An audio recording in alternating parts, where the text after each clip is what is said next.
Morning, everyone. Thank you very much for being here this morning as we observe the 200th days since we sent H.R. 1 over to the Senate. I want to commend Congressman John Sarbanes for being such a tremendous leadership and integrity in government by working this issue for a long time that then became H.R. 1 when the Democrats had the majority in Congress. He has been one who has seen and heard from the public how concerned they are about the role of big, dark money in politics and how that undermines their confidence that Congress can ever act to lower prescription drug prices, to protect our environment. The list goes on and on because of that big, dark money. And so his role as chair of the Democratic Reform Task Force and lead sponsor of H.R. 1 is to be commended for anyone who wants to improve not only our reducing the role of money in politics, but restoring the confidence of the American people in what we do here. I also want to acknowledge the leadership of Madam Chair, the chair of the House Administration Committee, Zoe Lofgren. She is a champion, a brilliant legal mind that we call upon in many areas here, and a champion of securing our elections. We're thrilled to be here with our freshmen. Now, the freshman class, during the campaign about 1 year ago, they sent a letter signed by 100 candidates, many of whom, like 67 or some of whom became members of Congress, stating that H.R. 1 was of the highest priority, cleaning up government. Our agenda in the last election was for the people, voting from the words, the brilliant words of our founders at the start of our Constitution, we the people. Our Constitution begins, we the people, we are acting for the people. And with us today are Representative Malinowski of New Jersey, Representative Goose of Colorado, Representative Pappas of New Hampshire, Representative Holland of New Mexico. We have everyone? They do. And many more members of the freshman class who have been leaders on this issue. But I'm proud to be standing with those who you'll be hearing from them momentarily. We sent this legislation over to the Senate Majority Leader, Mitch McConnell, and it's been sitting there in his Grim Reaper role. But we're saying to him, you may think this is dead over there, Grim Reaper. What a nice thing to say about yourself. But it is alive and well in the public. And the people know, and they will know more, that you are holding this up. It's important to note that Mitch McConnell has said, the problem is not that there's too much money in politics. The problem is that there isn't enough money in politics. Well, if there's ever a declaration of lack of values in terms of our democracy, with stiff competition, that stands as a prominent one. I'm now very pleased to yield to the distinguished chair of our task force, a leader in restoring confidence in government and increasing the role of the people for the people in government, Congressman John Sarbanes. Maryland. Thank you, Madam Speaker. Here we are 200 days since we first introduced H.R. 1, the For the People Act. Mitch McConnell still will not bring it to the floor of the United States Senate. This bill was crafted in response to what we were hearing from the American public, and the freshman members of Congress who are standing behind me, who we will hear from in a moment, carried that message loud and clear to this chamber. Our speaker heard that message, and she leaned in on day one. We introduced this.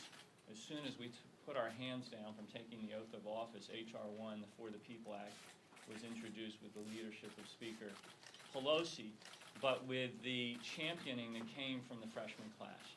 And the message that was heard from the American public that we took to heart and we put into the soul of H.R. 1 was, number one, they were saying to us, you shouldn't have to run an obstacle course to get to the ballot box in America, so we need to strengthen voting and registration and push back on on voter suppression across the country. The second thing that they said to us, the message that was coming that we heard loud and clear was, when you go to Washington, you should behave yourself, you should act ethically, you should abide by the rules, conflict of interest rules, and so forth. So we built a part of H.R. 1 that would address ethics and accountability. And the third thing, the third message that was coming to members of Congress from the American people was, when you get to Washington, don't get tangled up in the money.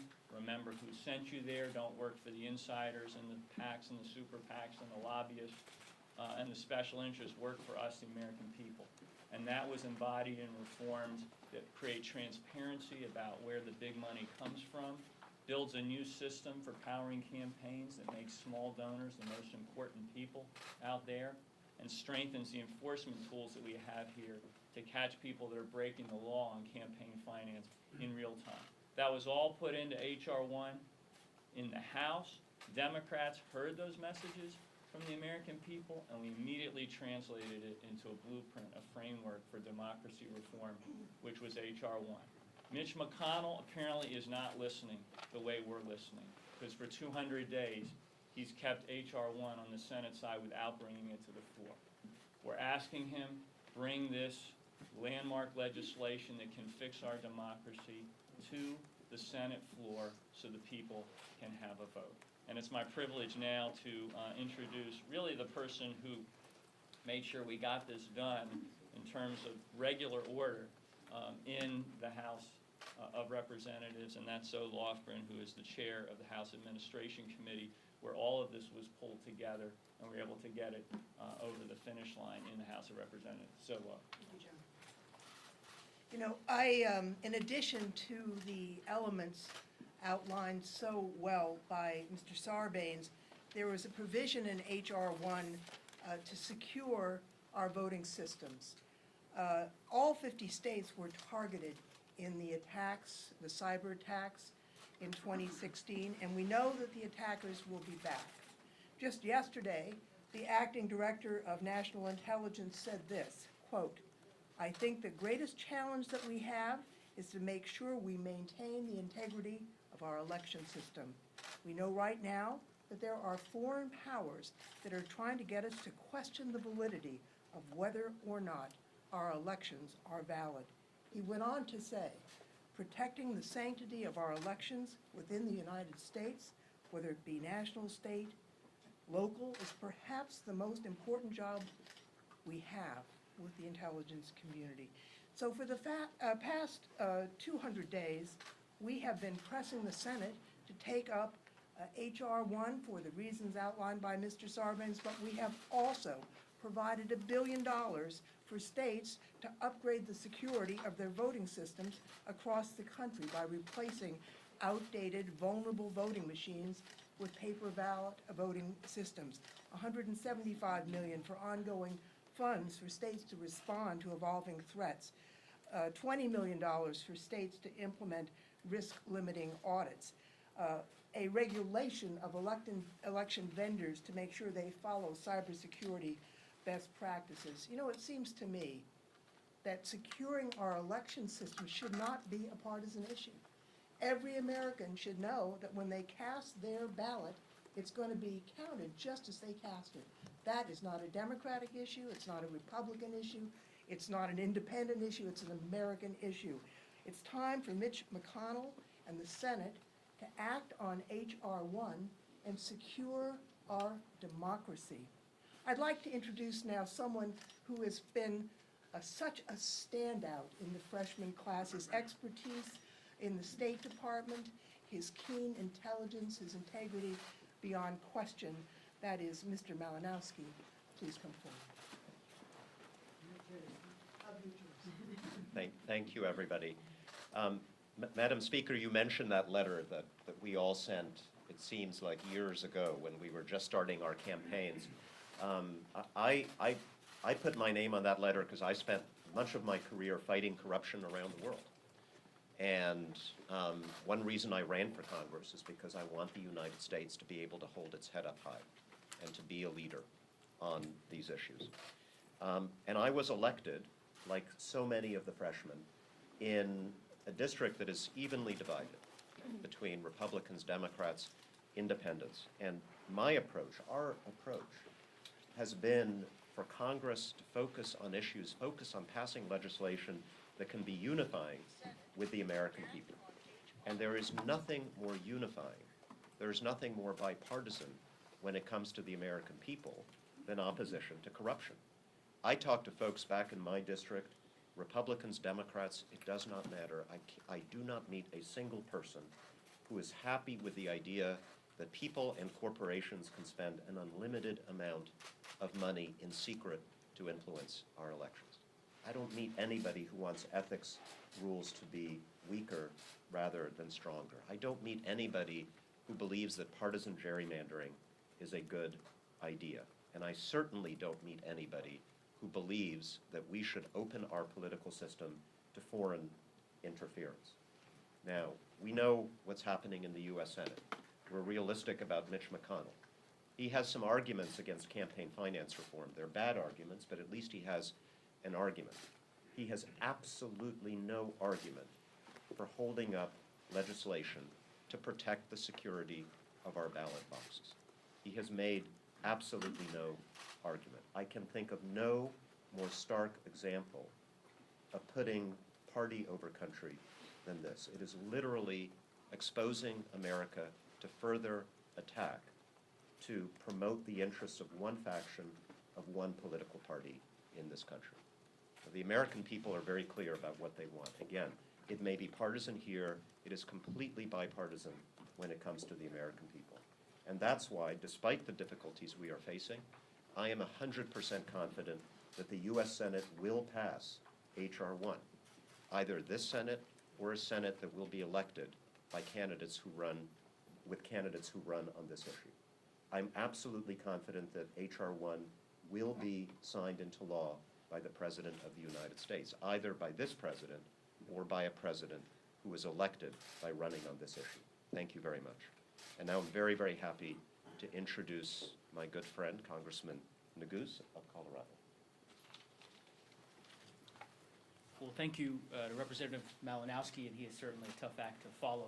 I also want to say thank you to Congressman Sarbanes and to our speaker for their leadership. And as Congressman Sarbanes mentioned, they heard the freshman class loud and clear, and it is thanks to their leadership, of course, with Chairwoman Lofgren as well, that H.R. 1 really became the centerpiece of the For the People agenda, and that it was one of the centerpiece bills that this caucus has passed in the House over the course of the last 9 months.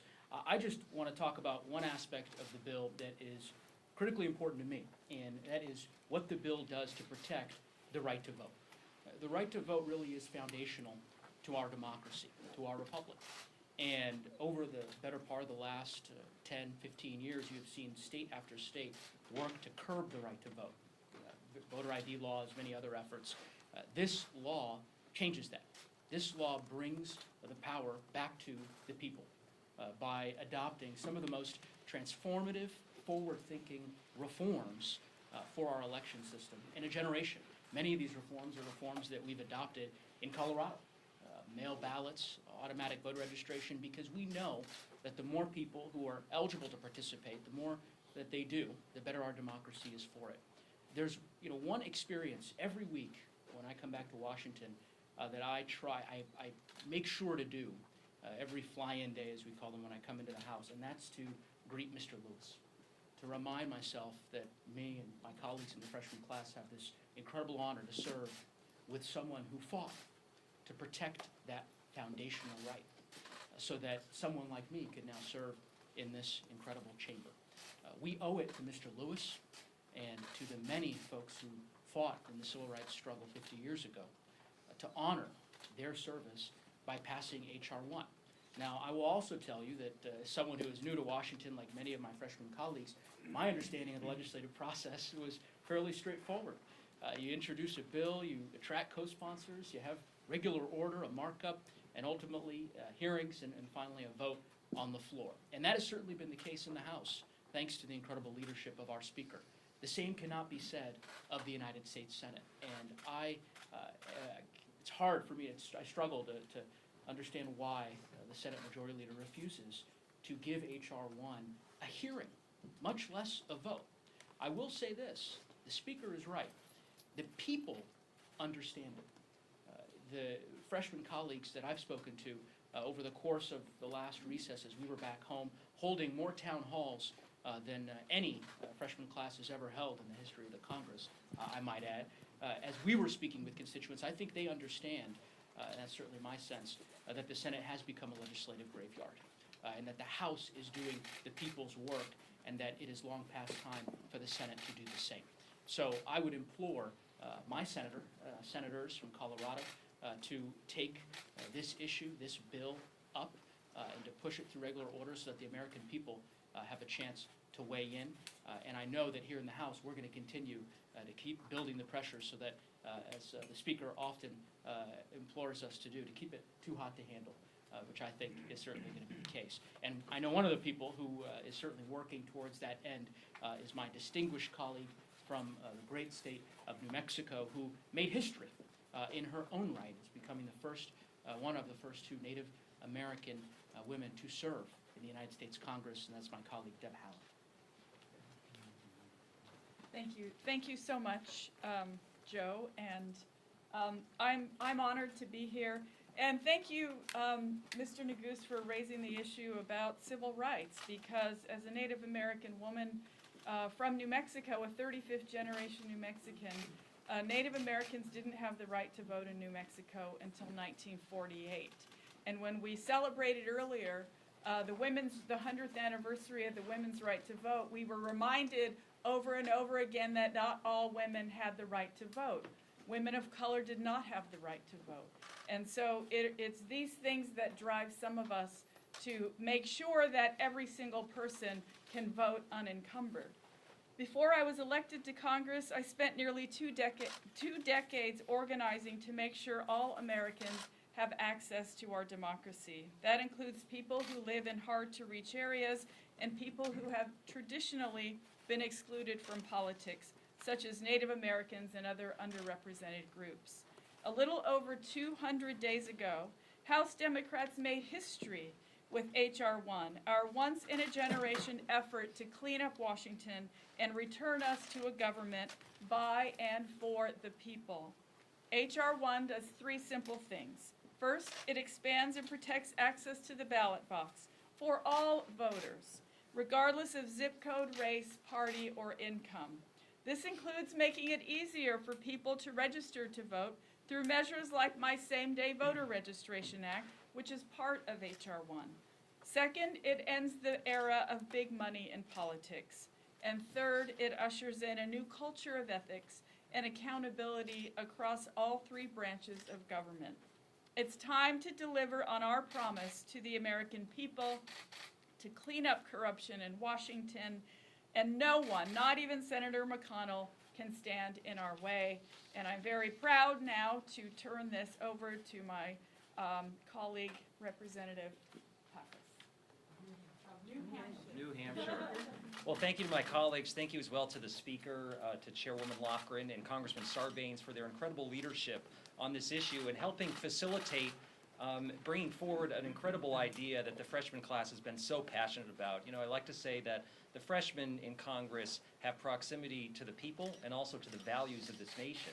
And we understand fundamentally that if we're going to make progress on climate change, on gun violence, on delivering affordable health care to every American, popular ideas, if we're going to be able to reflect the sentiments of the American people, then we need to first shore up our democracy. And that's why this was priority number 1 for this House of Representatives. You know, it's not too often that you go back home and cite a bill number and get cheers from your constituents. But that's what H.R. 1 elicits in the constituents in my district. And because they understand that this is foundational, that if we're going to be able to move forward as a nation, we've got to make sure that we make it easier, not harder to vote, that we end the culture of corruption in Washington, D.C., and that we end the influence that big money has in our system that skews the playing field in one direction, in favor of the big corporations and special interests that have their fingerprints over way too many policy outcomes here in Washington. So protecting that right to vote is absolutely foundational, and that's why it's a centerpiece of H.R. 1. Included in this bill are certain provisions like automatic voter registration, removing barriers to access the ballot box, promoting integrity in our elections to make sure that we don't see the type of abuses we've seen in states from Ohio to Georgia and other places around this country. We've seen communities targeted in the United States with voter suppression efforts. And whether it's students or communities of color, those efforts are wrong. And you'll see some of these architects come out and they'll actually admit what they're doing. They'll say, we're trying to rig these elections in our favor. This is an effort designed to allow politicians to pick their voters and not the other way around. And that's why we've moved forward this legislation, to help shore up our democracy. If we're going to be successful, it's going to require all of us to be participating in that effort, and that's why the freshman class is so eager to continue to push this. We've gone 200 days without any action in the Senate, and we'll keep standing up here as long as it takes, delivering that message on behalf of the American people to make sure that it breaks through so that we can truly have a government that's of, for, and by the American people. So with that, I'll turn it back over to Congressman Sarbanes, who will facilitate some Q&A. Thanks, Chris. So we'll definitely take any questions if you have them. Just to wrap again, I think what people need to understand is that the American public is starting to perceive that the problem is not Washington as a whole or Congress as a whole. It's the fact that Mitch McConnell will not take good legislation that we are bringing forward pretty much every week in the House of Representatives and bring it to the floor of the United States Senate. And the public is perceiving that that's where the bottleneck is. So we're just urging Mitch McConnell, bring these important things, beginning with H.R. 1, to the floor of the United States Senate so the voice of the American people can be heard. Are there any questions for any of the members up here? Yes. Given the fact that this is such a broad and expansive bill, is there anything that you guys would support if McConnell was to take up one or two provisions? Is that ever been a discussion at this point? And would that be something that you guys would support? Well, you're right that the bill is broad in its scope, and it includes very many, or a lot of different pieces that are all interlocking and are all things that the public has said they want to see. That's why we put them together, and Chairman Lofgren was really the architect of making that happen. We have recognized that there's things in H.R. 1 that can be pulled out and sent separately, and we already began that process. And again, Zoe may want to speak to this because it was her committee that led the effort there, but the SAFE Act took out a lot of these ballot box security measures. So it's a way to say to McConnell, okay, we understand that maybe we can't get you to move on the whole package, even though that's what the public wants to see, but at the very least, can you take up these security measures with respect to our elections and put those on the Senate floor? And he hasn't done that either. So do you want to speak to that? We did pass the SAFE Act, and it basically models what the science community has said we should do to secure just the ballot boxes. That's important to act on urgently because the election's next year, and localities need to have a little bit of lead time to transition to paper ballots, to secure the equipment. Having said that, the entire H.R. 1 is important.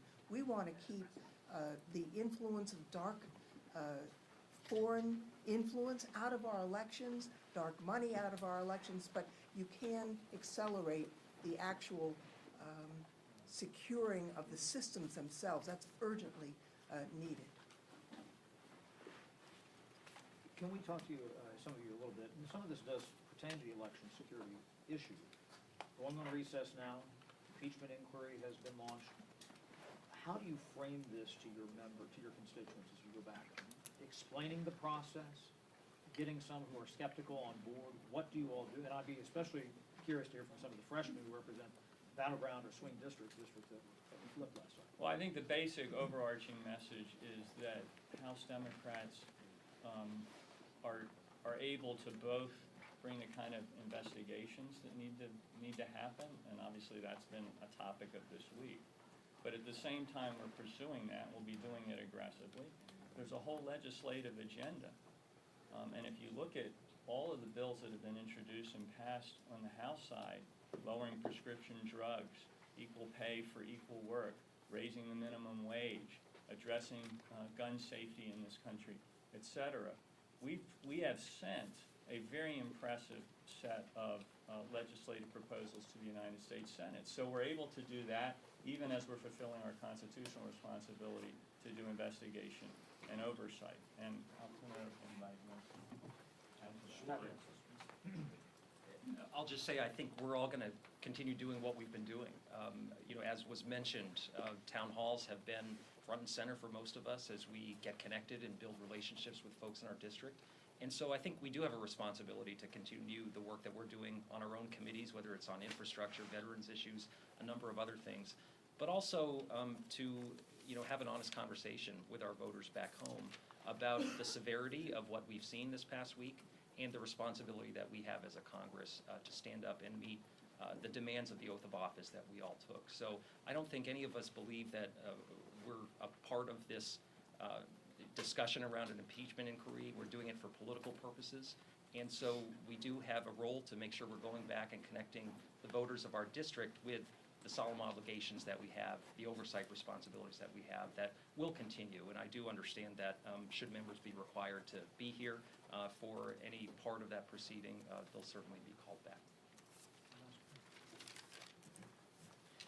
I think the issues are connected in this way, that voters expect us to meet our constitutional responsibility. I ran on improving people's lives, but I also ran on the content of the oath that we all took. And so they expect me, if the President of the United States violates the law, to hold him accountable. But at the same time, our first and most fundamental duty is to be legislators. And as we learn from investigations about conduct by the President or by others in our government that violates core American values, we also have a duty to pass legislation to ensure that these things never happen again. One of our vulnerabilities to foreign interference is our campaign finance system. We've learned that in the last few years. One of our vulnerabilities is that we have not invested enough in the physical security of our electoral system. And so I think it's very good and a very important message for us to deliver, that even as we consider the very grave matter of whether and how to hold the President accountable for the actions that have been detailed in the last few weeks, we also have to do our duty as legislators to make sure that no president, no executive branch, whether Republican or Democratic, can do these things in the future. H.R. 1 provides a very important safeguard. And your background, is in diplomacy and in the diplomatic world. How do you use that based on what you've seen in this instance with the report, whistleblower, and understanding that? Does that help you explain this better to constituents, and what do you say to that? Absolutely. I mean, my constituents know my experience, and they often come to me with questions that are based on my experience, and I can tell them and you, based on my experience, that what we saw in the President's dealings with Ukraine on this matter is absolutely unprecedented in our country's history and places our national security at risk. Any questions? Given the fact that you do have such a strong legislative agenda here that you're trying to work out, and time is of the essence, how quickly do you need to be moving forward with the impeachment inquiry? What would be your expectation for timeline? Well, I don't think there's any fixed timeline that it makes sense to put forward at this point. I think what you are seeing already on the part of the Democrats is that we're going to treat this in a very sober and serious way, and we're going to take things step by step, deliberately, do it in a timely way, be aggressive about it in terms of fulfilling our responsibility. But I don't think any arbitrary deadline is warranted here with respect to the investigative side of things. But to emphasize what we've all been saying, even as that process is rolling out, we can continue to be very aggressive in terms of legislative agenda. We already have done that, and we're going to continue to do that, because the average person out there, yes, they're, I think, going to pay more and more attention to the conduct of the President, certainly based on the events of this week. but they're also trying to deal with what's coming at them every single day. And that's where, pocketbook issues, the cost of health care, feeling secure in your own community, because you don't have to worry about violence and so forth. Those are the issues that everyday Americans are kind of assimilating every single day. And we have to speak to them, and we are speaking to them. And again, this is another area. It's not just H.R. 1 that Mitch McConnell has shut down on the Senate side. It's all of these other issues as well. And I think the average person out there is picking up on that, and he's going to have to explain that when we get to the ballot box next year for his party, for sure. Why don't we- Just want to add one thing, 'cause I think it's worth underscoring. One of the benefits of being in leadership on behalf of the freshman class is being fairly well apprised as to this class's accomplishments. And the truth is, the legislative agenda has been incredibly robust. There's a great story to tell.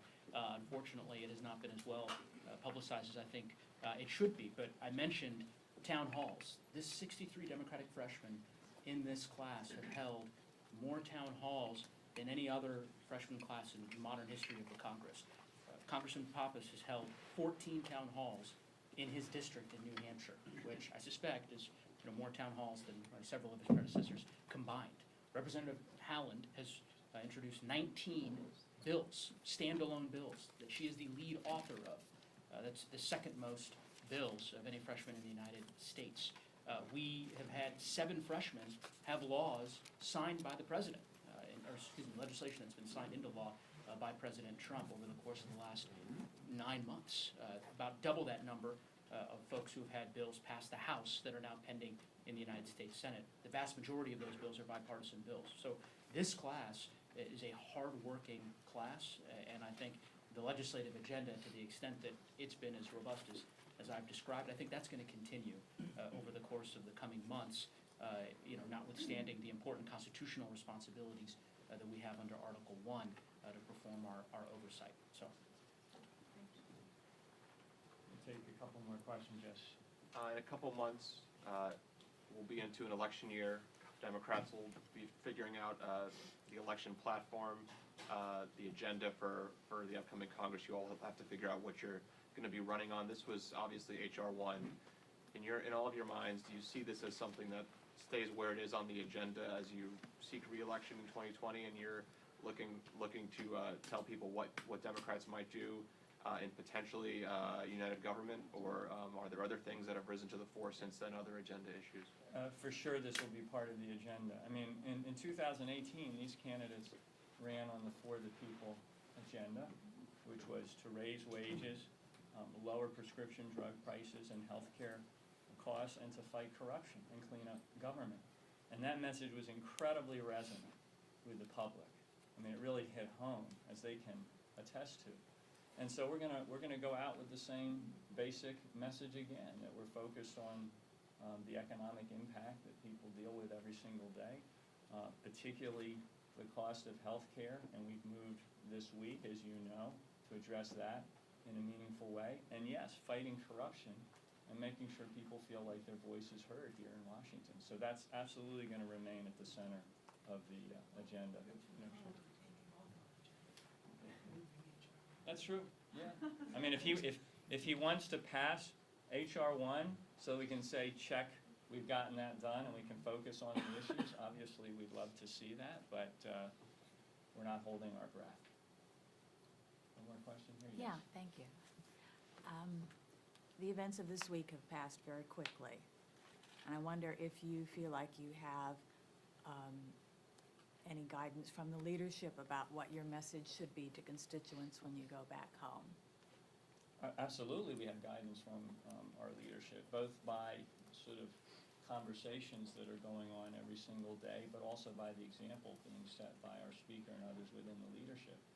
And that is that as members of Congress and the House of Representatives, Article 1, legislative branch, we have a constitutional responsibility to conduct investigation and oversight where that's demanded, and clearly it is. In this instance, with respect to this latest episode, it's taken things to a new level in terms of that responsibility, and we're stepping into it. And that's been a very, very, very clear message from leadership.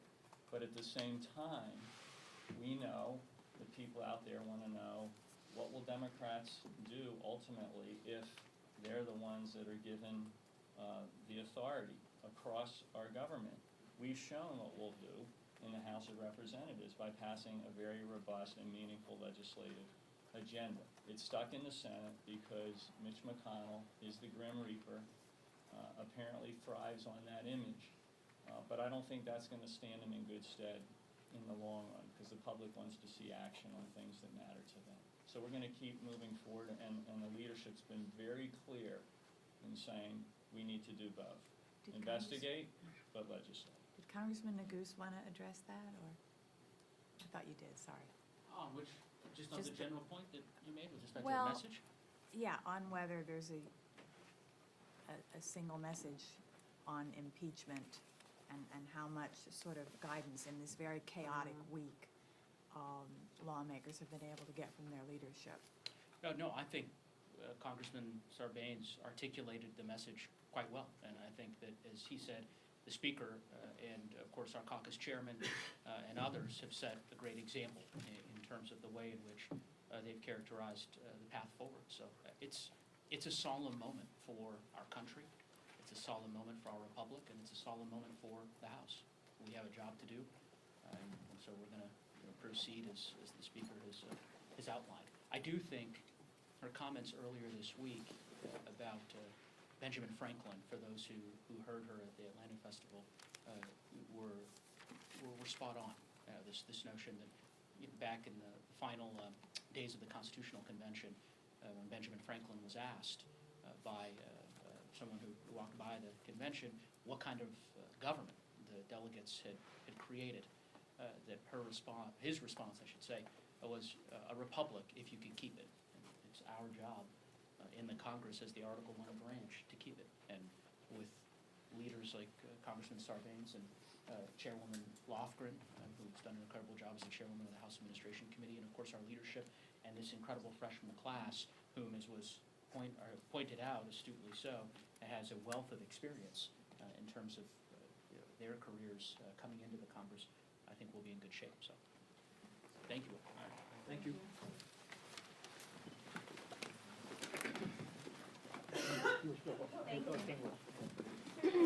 Go, Lauren, I'll text you if you need it.